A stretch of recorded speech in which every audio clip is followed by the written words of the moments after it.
পতিত সরকারের আমলে চামচা অর্থনীতিতে ভর করে চোরতন্ত্র। রাজনীতিক, আমলা আর ব্যবসায়ী তিন শ্রেণী মিলে গড়ে তোলে এই সিন্ডিকেট। কেবল উন্নয়ন প্রকল্প থেকে লুটপাট হয়েছে ৩.৫ লাখ কোটি টাকা। শেয়ার বাজার থেকে আত্মসাৎ ১ লাখ কোটি টাকা। শ্বেতপত্র প্রণয়ন কমিটির প্রতিবেদনে এমন তথ্য উঠে এসেছে। দারিদ্র্য কমিয়ে আওয়ামী লীগ সরকার দেশ বিদেশে বাহবা পায়, আর উন্নয়ন বয়ানে মানুষের সমর্থন চেয়েছে পতিত সরকার। যদিও দারিদ্র্যের হার আর উন্নয়ন ব্যয় নিয়ে জনমনে ছিল প্রশ্ন। অর্থনীতির পরিস্থিতি মূল্যায়নে অন্তর্বর্তী সরকারে গঠিত শ্বেতপত্র কমিটির প্রতিবেদন বলছে, দেশের সম্পদের ৮৫% মালিক ১০% মানুষ, আর টোকা দিলেই বেড়ে দ্বিগুণ হবে গরিব মানুষের সংখ্যা। দুপুরে এক সংবাদ সম্মেলন করে কমিটি প্রতিবেদন প্রকাশ করে। এই ধরনের একটা টোকা দিলেই পড়ে যাবে টাইপ অফ দারিদ্র ন্যারেটিভ, দারিদ্র বিমোচনের ন্যারেটিভ থেকে আমাদের উত্তর মধ্য আয়ের ফাঁদে পড়ার ঝুঁকি আছে। এখন সেটার ঝুঁকি নাই, এটা ঘটে গেছে বলে আমরা তথ্য উপাত্ত দিয়ে আপনাদের দেখানোর চেষ্টা করেছি। কমিটির প্রতিবেদনের একটি নাম দেয়া হয়েছে, বলা হচ্ছে উন্নয়ন বয়ানে ব্যবচ্ছেদ, যাতে চিহ্নিত করা হয়েছে উন্নয়নের খলনায়কদের, যদিও কারো নাম বলা হয়নি।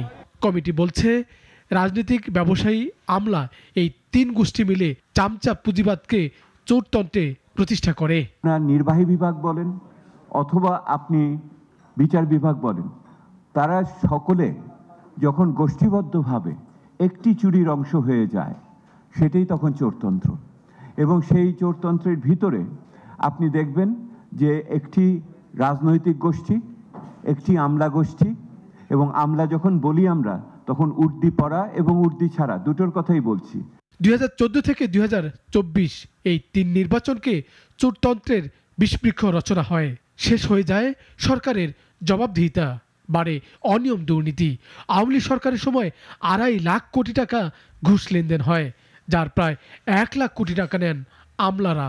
যে তিনটি নির্বাচন হয়েছে, এই তিনটি নির্বাচন এইটা বিষবৃক্ষ সৃষ্টি করেছে এই চোরতন্ত্রের, এবং এর ভিতর দিয়ে আমার দেশের ভিতরে যে মৌলিক গণতান্ত্রিক অধিকারগুলো ছিল, যে জবাবদিহিতার জায়গা ছিল, সেই জায়গাগুলো নিশ্চিহ্ন হয়ে গেছে। প্রতিবেদনে অর্থনীতির নড়বড়ে পরিস্থিতির বাইরে আগামী দিনের করণীয় নিয়ে সুপারিশ দেয়া হয়। বলা হয়, অন্তর্বর্তী সরকারকে ৬ মাসের এবং ২ বছর মেয়াদী পরিকল্পনা জনসম্মুখে উপস্থাপন করতে হবে। আমাদের অনেক মেগা প্রকল্প, আপনারা হয়তো বলবেন যে আমাদের কি এটা দরকার নাই, এটা কি দরকার নেই? অনেক প্রকল্প দরকার আছে, কিন্তু কথাটা হলো যে আমাদের ঘাড়ে এবং আমাদের পরবর্তী প্রজন্মের ঘাড়ে দুর্নীতির মাধ্যমে এই মেগা প্রকল্প থেকে যে টাকা পাচার হয়েছে, সেটা কিন্তু আমাদের কাছে থেকে যাচ্ছে। যদি আমরা অর্থনীতি পুনরুদ্ধারের কথা চিন্তা করি এবং ব্যক্তি খাতে বিনিয়োগের যে পরিস্থিতি, তার যদি একটা বড় ধরনের উন্নতির আশা আমরা করতে চাই, তাহলে কিন্তু এই গুরুত্বপূর্ণ খাতগুলোতে সংস্কার করতে হবে এবং সেই জায়গাগুলোতে কিন্তু শক্তিশালীভাবে অবস্থান নিতে হবে। উন্নয়নের বয়ানে সরকারি ব্যয় থেকে তছরূপ হয় ২৩ থেকে ২৪%। প্রকল্প থেকে লুটপাট হয় ৩.৫ লাখ কোটি টাকা। আওয়ামী লীগ ১ লাখ কোটি টাকা আত্মসাৎ করেছে পুঁজিবাজার থেকে।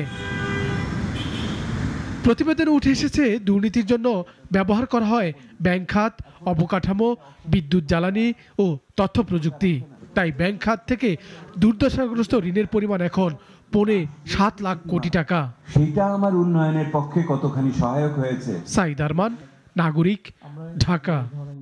Double million offer Walton fridge কিনে পেতে পারেন ২০ লক্ষ টাকা, রয়েছে কোটি কোটি টাকার নিশ্চিত উপহার।